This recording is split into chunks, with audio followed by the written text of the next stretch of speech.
Assalamualaikum warahmatullahi wabarakatuh. Om Swastiastu, Namo Buddhaya, Shalom, salam sejahtera buat kita semua. Semoga keadaan kita beserta orang-orang tersayang selalu dalam keadaan yang sehat walafiat, rezeki lancar, rezeki melimpah, peluang semakin didekatkan kepada kita, dan yang busuk-busuk dijauhkan dari diri kita, serta teramankan dari entong COVID. Selamat datang di playlist High Frequency dengan video yang udah berapa? 3 apa 4 ya, gue lupa. Dan ini adalah video lanjutan seperti di judul bawah. Gue akan bahas tentang High Frequency secara gerakan part 2. Di video part 2 ini lebih ke mengatasi intimidasi terhadap momen yang kita alamin sebenarnya. Jadi kan nggak setiap momen itu bisa di bawah kontrol kita ya. Kayak misalnya adu argumen gitu, terus kita merasa drop atau down gara-gara apapun faktor yang membuat kita jadi drop gitu ya, secara mental. Nah, ini adalah beberapa langkah yang orang high frequency lakukan secara gerakan. Oke, so without further ado, kita langsung lanjut ke tips yang numero. Nah, di part 1 gue bahas tentang jangan gerakin anggota tubuh lo tanpa ada tujuan sama sekali. Nah, di part ini, di part kedua, tips pertama adalah ganggu lawan bicara lo dengan gerakin anggota tubuh lo. Ya, termasuk tangan, termasuk kaki, ya. Ini karena bisa mengganggu lawan bicara lo saat lagi ngomong gitu ya. Lo ya gerakin kaki, atau misalnya lo ambil minum, atau misalnya lo lihat, tolehkan kepala lo ke samping, lihat apapun yang nggak mau lo lihat sebenarnya. Tujuannya adalah bukan untuk melihat atau misalnya gerakin kaki, atau misalnya tujuannya meminum, enggak. Tujuannya untuk mengambil lagi, untuk membalikan dominasi secara mental lo terhadap lawan bicara supaya lo bisa kontrol momen tersebut gitu. Karena kalau misalnya lo lagi grogi gitu ya, atau lo lagi ngerasa intimidasi sama lawan bicara lo misalnya terhadap satu momen, atau misalnya lo lagi grogi sama orang yang cantik, atau misalnya cowok ganteng gitu ya, dan lo ngerasa mental lo kalah gitu ya. Nah, lo bisa membalikan itu dengan gerakan-gerakan yang bisa lo gerakan. Ya, yang tadi gue bilang, kaki boleh, mau bikin aja supaya dia ngomongnya itu jadi terganggu, jadi fokusnya sama kaki lo goyang-goyang gitu, atau misalnya lo ambil minum gitu, atau lo bisa ngeliat sambil kesana, atau duduk, perlihatkan duduk lo kurang tertarik sama pembicaraan, terus tutup stance lo. Itu banyak banget, tadi gue udah ngasih contoh banyak banget. Yang intinya adalah gerakan-gerakan yang tidak ada tujuannya, yang tidak boleh lo lakukan. Di sini boleh lo lakukan dengan tujuan. Nah, itu jadinya gerakin kaki nggak boleh. Cuma kalau tujuannya untuk mengganggu lawan bicara lo supaya lo bisa dominasi lagi momen tersebut, boleh. Jadi gunakan gerakan-gerakan yang tanpa tujuan itu diarahkan dengan tujuan yang mau lo gunakan. Yang kedua adalah gerakan tangan. Gerakan tangan di sini gue akan bilang tutup tangan lo, close stand. Close stand ini ya gini gitu ya, atau misalnya ya gini juga boleh. Gue biasanya sih gini, kayak lebih enak aja gitu. Sama lo bisa taruh di dagu lo kalau misalnya lagi ngobrol gitu ya. Ini adalah salah satu tanda ya lo boring aja dengan pembicaraan tersebut. Jadi lo nggak perlu ngomong gue boring sama momen yang kita alamin ini ya. Nah, lo tinggal gini aja.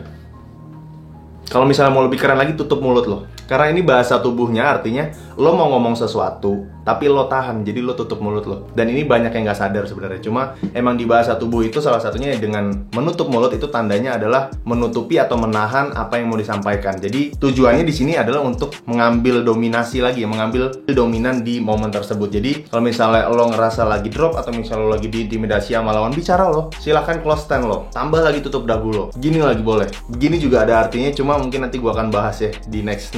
Karena nanti terlalu banyak gua bahas di sini, nanti habis konten gua. Jadi ya, yang kedua adalah perhatikan gerakan tangan lo kalau misalnya lo ingin membalikkan dominan dari momen yang lo alami. Yang ketiga adalah gestur tangan, telapak tangan lebih tepatnya ya. Jadi gini, ada 3 gestur tangan yang bisa kalian perhatikan untuk mempengaruhi orang lain atau momen pembicaraan kalian. Kalian ingin mendominasi, kalian ingin memperlihatkan karakter kalian, kalian ingin terlihat tenang atau marah atau tegas, itu bisa. Nah, salah 3-nya adalah, pertama gini, kalian sering lihat gue seperti ini ya. Nah, gestur seperti ini lebih mengarah untuk membuat orang lebih tenang, lebih kita memberikan power gitu ya. Silahkan kalian semua dengerin apa yang saya bicarakan. Yang ada di belakang silahkan maju ke depan, yang dari samping silahkan mendekat ke tengah. Itu misalnya contohnya. Yang pertama adalah tangan menghadap ke bawah. Yang kedua, tangan menghadap ke atas. Tangan menghadap ke atas ini lebih menunjukkan trust, rasa percaya terhadap lawan bicara kepada kita. Silahkan yang di belakang untuk maju ke depan. Di bagian samping silahkan merapat ke bagian tengah gitu ya. Ini lebih welcome gitu dibandingkan yang ini. Gestur ketiga adalah dengan tunjuk tangan. Ini biasanya lebih gas, lebih kemarah marah gitu ya kan. Nggak mungkin lo marah, lo maju lo sini, sama yang gini, lo maju lo sini. Kayaknya lebih ya, orang pasti akan lebih menunjuk untuk melihatkan anger, rasa marah. Jadi kalau misalnya lo emang mau menunjukkan sesuatu power dalam pembicaraan, di mix aja 3 gestur tersebut. Yang pertama adalah tangan, telapak tangan menghadap ke bawah, telapak tangan menghadap ke atas, dan jari telunjuk point finger gitu ya. Yang keempat adalah toleh sebentar banget. Nah ini sebenarnya habit kebanyakan orang. Kayak misalnya gini, karena gue juga dulu sering ngerasain kayak misalnya ada orang keren gitu ya. Gue lagi nongkrong di satu cafe sama teman-teman gue, ada cewek cantik. Biasanya gue pasti akan ngeliat sampai dia hilang gitu ya. Udah, baru gue nggak lihat lagi, baru ngobrol lagi. Nah ini yang harus kita hindarin, karena high frekuensi, orang dengan frekuensi tinggi itu sangat mengerti arti dari pandangan setiap orang gitu ya. Kalau misalnya lo punya frekuensi tinggi, ya udah ngapain ngelihat orang yang frekuensinya di bawah. Ini gue ngomongin frekuensi, bukan ngomongin penampilan, bukan ngomongin cantik, jelek, ganteng, keren. Gue ngomongin frekuensi ya. Kalau misalnya frekuensi ini banyak faktor ya. Gue udah pernah bahas. Kalau misalnya kalian belum nonton, silahkan klik card di atas. Frekuensi tinggi ini apa? Nah orang dengan frekuensi tinggi sangat mengerti untuk memberi pandangan terhadap yang mau dilihat itu benar-benar dikontrol. Jadi nggak semua orang bisa ngedapetin pandangan lo. Nggak setiap orang bisa ngerasain tatapan dari mata lo. Nah, ini khusus frekuensi tinggi. Nah, gue minta kalau misalnya emang kalian ingin menjadi orang yang berfrekuensi tinggi, yang memiliki kualitas tinggi dalam diri kalian harus atur pandangan kalian. Nah, kalau misalnya gue ngomongin tentang toleh kepala sedikit aja di tips keempat ini, kalau misalnya ada cewek cakep di ruangan kalian lagi nongkrong gitu ya, lihat dikit ya, lihat bentar aja. Udah, biar aja temen lo yang lihat gitu ya. Lo cukup lihat, kalau perlu nggak perlu toleh deh, pakai mata aja, pakai mata.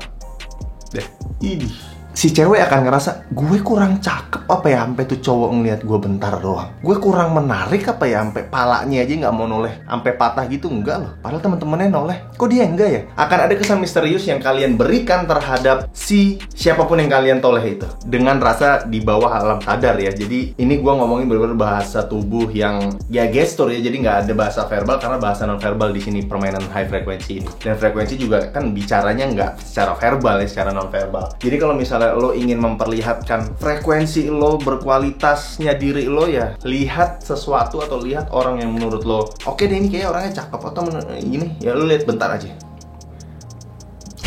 Yang kelima adalah kalau misalnya nih ya, lo udah pertama kali ngelihat wih emang ada cewek cakep gitu. Begitu dia jalan atau begitu dia duduk, terus lo mau memperhatikan dia, lo mau ngasih tahu kalau ada rasa tertarik di kita. Terus kita pengen ngasih tahu dia, gimana caranya lo toleh beneran. Tolehnya bukan sekedar pakai leher, bukan sekedar pakai muka, apalagi bukan sekedar pakai mata, pakai bahu. Misal dia ada di sana, lo lihat gini, hayu. Karena gini deh, lo diliatin orang di tempat umum pasti akan ngerasa gitu ya, secara ada yang ngeliatin deh pasti gitu. Apalagi kalau misalnya lo ngerasa, pasti orang curi-curi pandang aja ngerasa. Apalagi kalau emang lo ngeliatnya pakai bahu gitu. Bukan gini doang, tapi balikin bahu lo, arahin bahu lo mengikuti ke dia. Karena bahasa tubuh yang bisa dipelajari adalah sebenarnya ada bahasa yang dari kaki yang selalu jujur ya, nggak bisa dibohongin. Dari organ tubuh manusia itu adalah kaki. Kaki mau kemanapun bicaranya. Kalau misalnya gue ngomong ke depan gini ke teman gue, terus kaki gue ngarah ke sana, misalnya salah satu kaki gini ya. Nah, ada salah satu poin menarik menurut gue di sebelah kanan sana. Itu kalau kaki, sama kayak bahu artinya. Kalau misalnya lo ngomong gini ya, tapi gue sebenarnya ngomong di sini. Nah, gue tuh tertariknya ke sana sebenarnya. Itu maksud gue, begitu lo toleh dengan bahu lo, itu lo bakal ngasih poin lebih, tanda kalau lo tertarik sama yang lo lihat. Apalagi si doi, dan jangan terlalu lama juga ya, lo ngeliat ya kayak bentar doang. Ya udah, kayak kesannya lo, oh dia ada di situ, ya udah tenang, ntar tunggu tanggal mainnya lah, misalnya gitu ya. Pokoknya lo kasih aja dia kayak mendebar-debar gitu, debar-debar. Tadi pertama kali dia lewat, lo cuma noleh bentar doang. Begitu dia udah duduk, lo lihat sedikit pakai bahu, oh kesan misteriusnya pasti akan lebih besar. Dan high frequency pips ya sih sangat memahami tentang ini.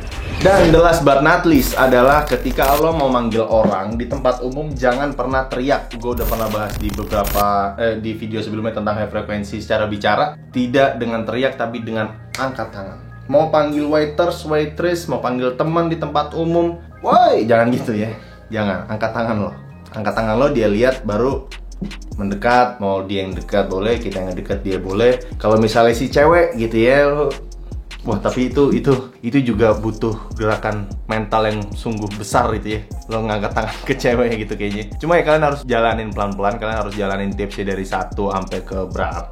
Tadi ke 6 ya. Kalian harus jalanin, dipraktekin, dan nggak perlu semuanya kalian cobain dan nggak perlu semuanya kalian jadiin habit, jadiin kebiasaan. Cuma let's say 3 deh kalian praktekin dulu, terus kalian cobain, oh ya ini yang suit dengan gue, oh ya ini yang fit dengan karakter gue. Itu yang akan membuat karakter kalian menjadi karakter frekuensi tinggi. Nah, itu dia video tentang bagaimana cara dominan di momen yang kalian hadapin secara pembicaraan dari kualitas frekuensi tinggi. Dan itu aja deh. Kalau misalnya bermanfaat, alhamdulillah. Kalau misalnya bagus videonya, alhamdulillah. Yang gue omongin semua yang baik-baik ini datang dari Allah, yang buruk-buruk bener-bener dari gue. Dan tolong ambil semua konten Be More Gentle yang manfaatnya aja, jangan yang buruk-buruknya ya. Gue nggak tanggung jawab kalau lo jadi orang jahat, lo jadi bajingan, awas lo ya. Oke. Dan sekali lagi dipraktekin supaya kalian menjadi orang yang awesome, special, and amazing, and be yourself.